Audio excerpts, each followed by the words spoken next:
Welcome to online classes. Today our topic is The Portrait of a Lady by Khushwant Singh.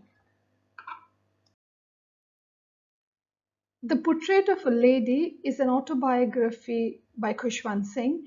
It is a perception of Khushwant Singh of his grandmother through his own eyes. Khushwant Singh recalls his grandmother as an eternally old person. She was an extreme religious lady, and it was very difficult for him to believe that once she was young and beautiful like other women. The journey that he has lived with his grandmother has been with him throughout his life. Our writer Khushwant Singh was a very popular Indian novelist, a lawyer, journalist, as well as a politician. He was born and raised in Punjab. He studied law at St. Stephen's College, Delhi, and later he went for his higher education to King's College, London.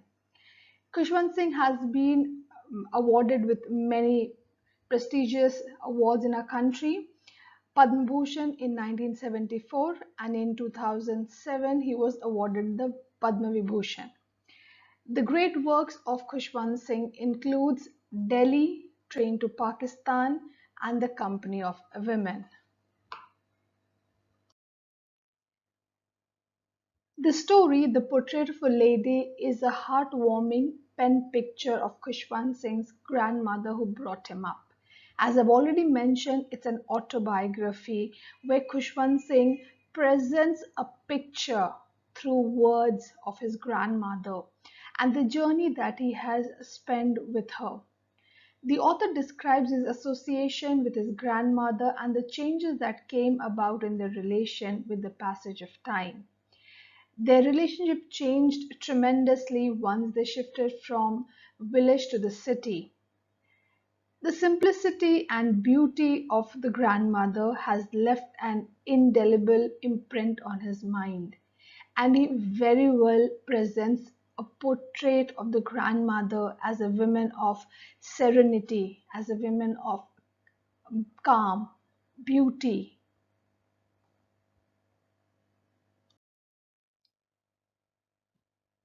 The writer's grandmother was a short, fat, and slightly stooped.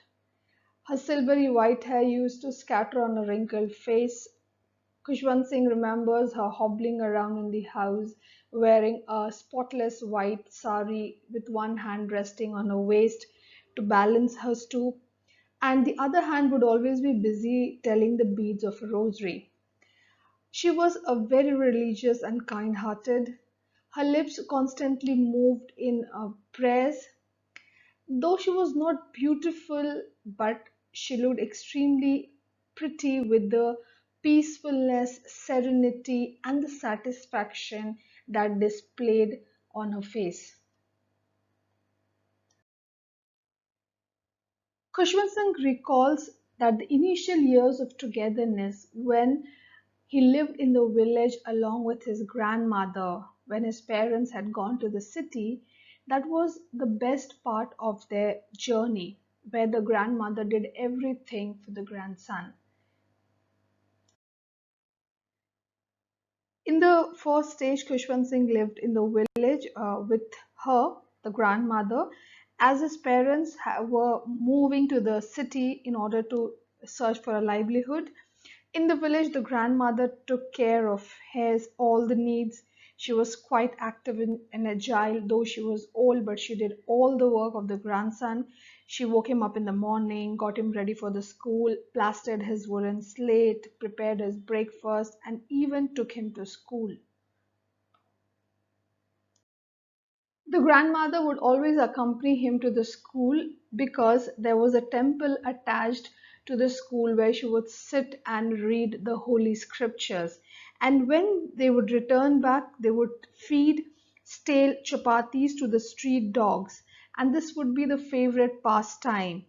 And she not only did everything for the narrator, but she would also teach him his lessons.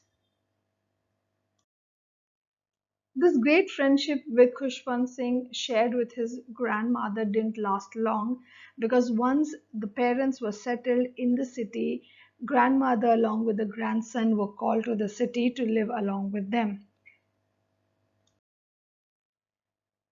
There was a turning point in their friendship once they shifted to the city, because in the city, Khushwant Singh now started going to an English medium school in a motor bus.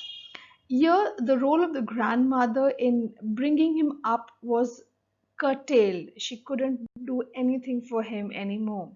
She couldn't accompany him to the school. Despite taking interest in his studies, she could not help him in his lessons, because now he was learning English, Archimedes' principle, law of gravity, and other things which she could not understand. And because she did not understand and couldn't help the grandson, it made her very unhappy. She started feeling herself at a loss, and she was also very disturbed by the fact that the kid, that is Khushwant Singh, was not being taught about God and scriptures.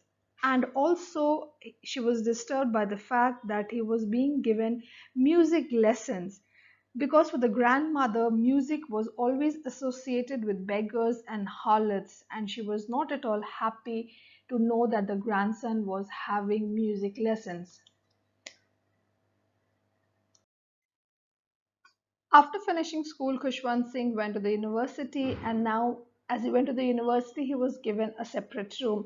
So, this common link of friendship that was there between the grandmother and the grandson, that also completely finished, because now they hardly saw each other. The grandmother now completely became secluded.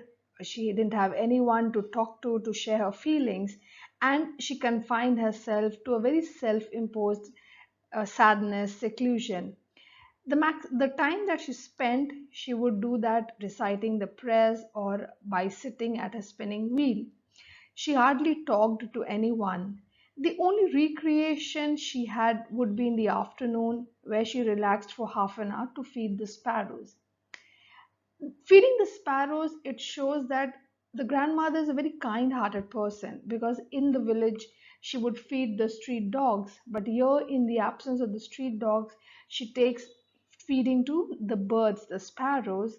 And the birds seem to love her a lot, because every day they would come back just to be fed by the grandmother. So this half an hour of feeding the sparrow was the happiest time of the day for the grandmother. Kushwant Singh recalls his grandmother to be of a very strong character. Whatever she went through, she never shared it with anyone. She didn't even demonstrate her emotions. And he recalls an incident when he went abroad for higher studies. His grandmother had come to see him off to the railway station, and she didn't react to the grandson going away. She quietly kept on telling the beads of a rosary and reciting prayers. She only kissed him on the forehead. That was the only sign of physical contact that Kushwant Singh had with her before leaving.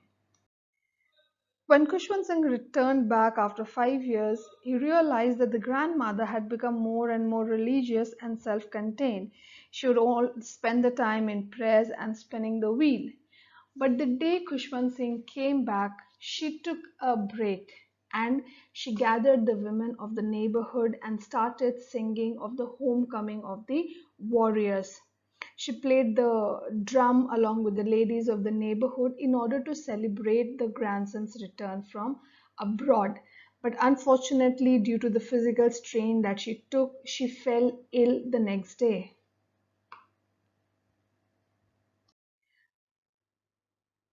Although the doctor said that it was a mild fever and it would go away, but she somehow could foresee that her end was near.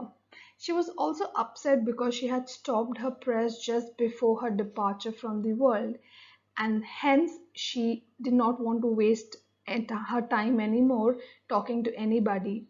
So she lay peacefully in her bed, praying and telling the beads till her lips stopped moving and the rosary fell from a lifeless finger. The grandmother was dead.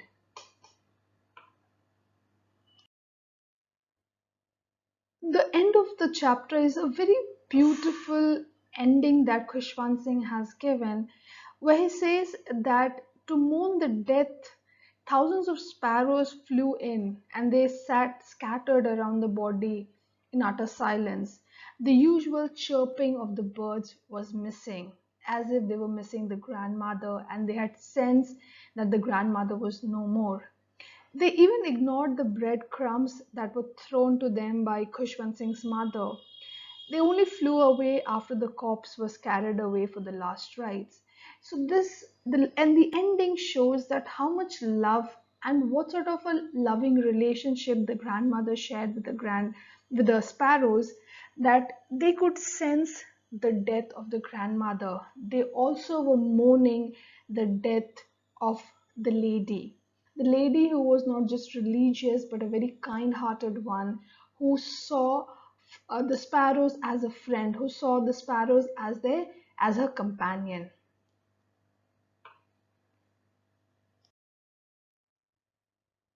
Let's discuss something about the grandmother here. As we read the chapter, we come to know few things about her. We see she is a highly religious lady. She is always saying the prayer and telling the beads of the rosary. She goes to the temple, reads the holy scriptures there. Then she's also very disturbed when she comes to know that the grandson is not being taught about God and scriptures in his English medium school. We see her as a very kind-hearted lady, because when they stayed in the village, she would feed the street dogs there.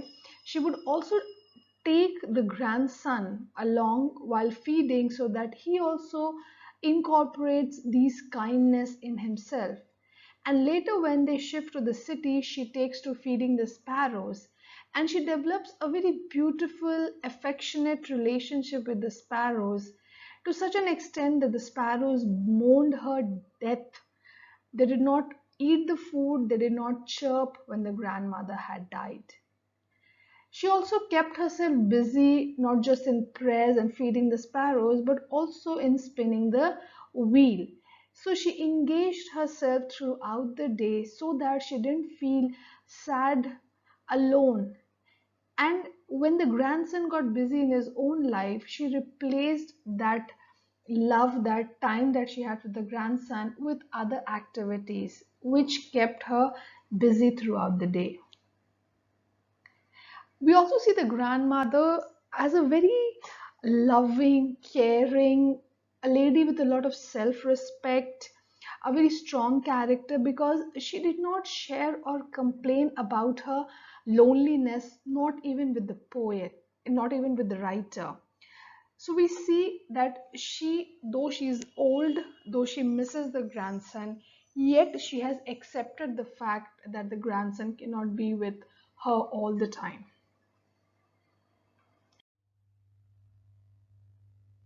Let's discuss the title of the story, The Portrait of a Lady. As I've already mentioned, it's a pen portrait. So he doesn't draw a picture with a canvas, paint, pencil, but with his words.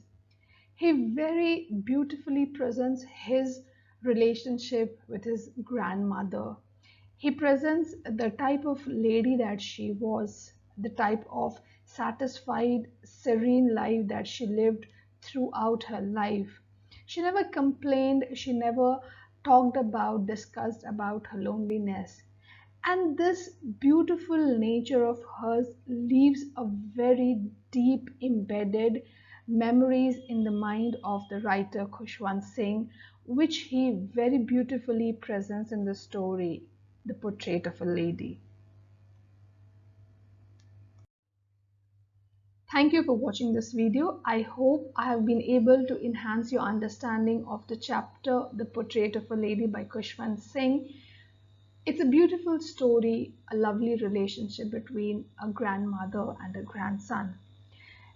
The story should also remind us about our grandparents. Many a times we neglect them, we forget them, we don't talk to them. So let's take this as an opportunity to go back to our grandparents and have an interaction with them.